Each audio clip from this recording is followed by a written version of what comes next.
бид одоо төсвийн жил эхлэегүй байхад тоттгол хийж байгаа анх удаагийн баг нийслэл улсын хэмжээний юу баха хурал баха. Би ингээд нэлээд олон юмнууд ухлаа хараад л үзээдээс үнэхээр одоо ийм тохиолдол байж байгаагүй юм байна.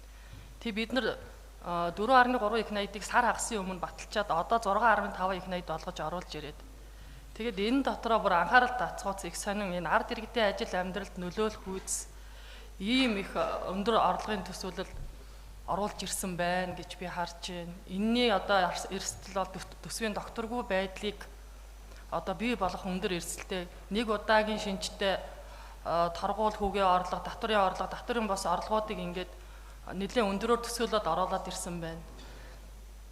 Том мега төслийг ярихаа хажуугаар хизээ үр ашгийг үзхийг нь мэдэхгүй төслүүдийг оруулж ирээд маш өндөр дүнтэй дүнгууд оруулж ирж байна. Жишээ нь Улаанбаатар Тарам төсөл.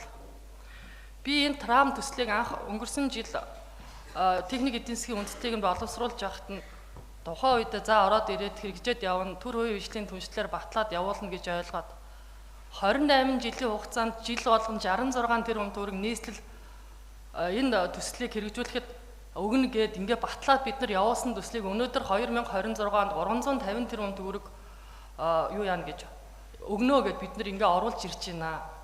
Энэ үнэхээр харамсалтай санагдаж байна. Ану үжим би чамд тухайн үед хоёлаа хүний өрөөнд таарад би энэ төслийг хэлж ирсэн. Чи мэдөө энэ ямар айхтар том төсөл оруулж ирээд юу хийж гинэ? 2 их найд төгрөгөөр бид нар энэ 1.5 км Улаанбаатар Яарамгаас хотын төв хүртэл энэ ажлыг хийгээд явуулах хэрэгтэй юм уу гэд ер нь бол санал онлоо хэлж ирсэн.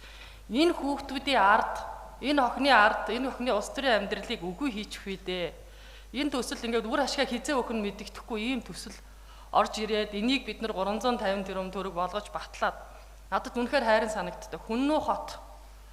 Одоо цаасан дараа хот. Өнөөдөр бид нар багнуур налах гэд хөгжүүлж болох хөт дүгэрхт энэ 350 тэрбум төгрөгийг тавьбал маш том өөрчлөлт хийгдэнэ.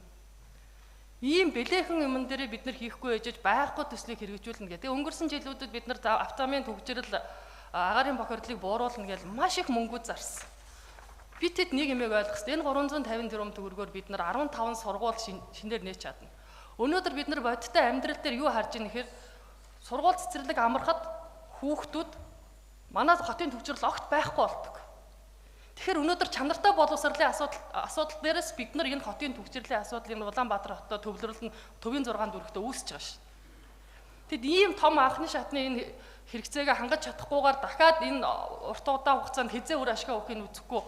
Ану үжи одоо өнөөдөр 30 настайх би нэг 40 хэдэн настай гэдээ үзэх юм бол ану үжин энэний үр шимийг үүсгэх ах бид нар өдрөл үүсэхгүй бах.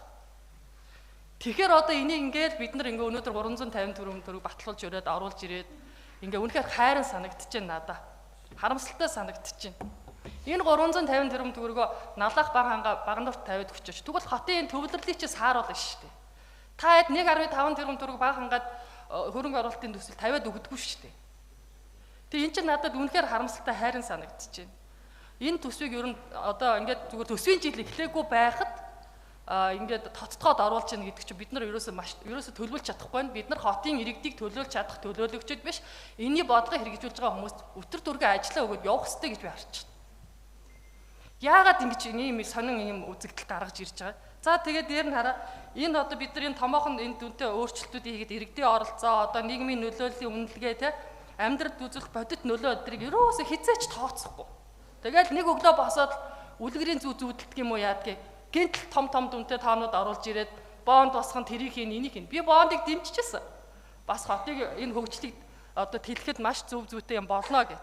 Гэтэл одоо та нар хардаа нэг удаагийн шинжтэй орлого нь газрын төлбөр түрээсийн орлого гэд ийм юмнуудаар та нар 438 тэрбум төгрөг бүрдүүлнэ гэж орж ирээд эн чин татвар төлөгч иргэдийн юун дээр татвар төлөгчдийн дарамтыг өндөрөөр өсгөн штэ. Одоо нэг удаагийн торгуулийн шинжтэй энэ орлогоодыг та нар маш өндөр оруулж ирсэн байлаа. Хэдэн дээр түрээс газрын төлбөр юунаас ямар орлого олно гинүү.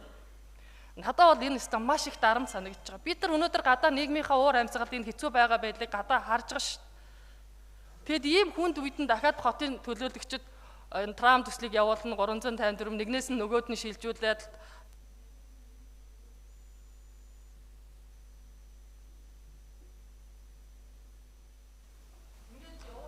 ямар одоо ингээд шаардлага байдаг юм бэ? Төлөвлөж чадахгүй байх шүү. Төлөвлөж чадахгүй, хэрэгжүүлж чадахгүй тэгээд зорилго үр дүндээ хүрэхгүй л гэсэн. Тэгээд ер нь одоо энэ бид нар энэ төсвийн KPI энтрийг маш сайн уйж энэний дараагийн энд гаргасан хариуцлагыг хэн хүлээх энэ шийдвэрүүдийг гаргаад батлуулаад энэний дараа хэн хариуцлага хүлээх энтрийг тодорхой олох хэрэгтэй. За тэгээд юу дараагийн намын бүлгийн хурал хорооны хурлууд дээр энэ Трамын 354 төгрөг юун зарцуулагдах гэж байгаа. Энэ төсвийн орлогын энэ суур таамаглал энтрийг бүгдийн дэлгэрэнгүй задаргааг бид нарт өгөөрэй. Одоо араас нь хөөцөлтөн гэдэг нэг сүртэй үгдээл үлддэг боллоо доо хурлын дараа.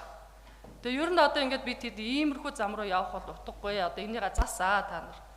Тэр санал авах хэвээр түрүүний хин Бацаг төлөөлөгч хэлж ил. Өмнө та нар биднээс бас тодорхой хэмжээнд энэ хөрөнгө оруулалтын санал энэ тодорхой хэмжээний зарцуулалтандаа саналаа авдаг бол хүн ингээд байнгын ингээд ийм нэг тодтголын тийшээ зүг рүү яваад авах шүү дээ. 34-2-2-ыг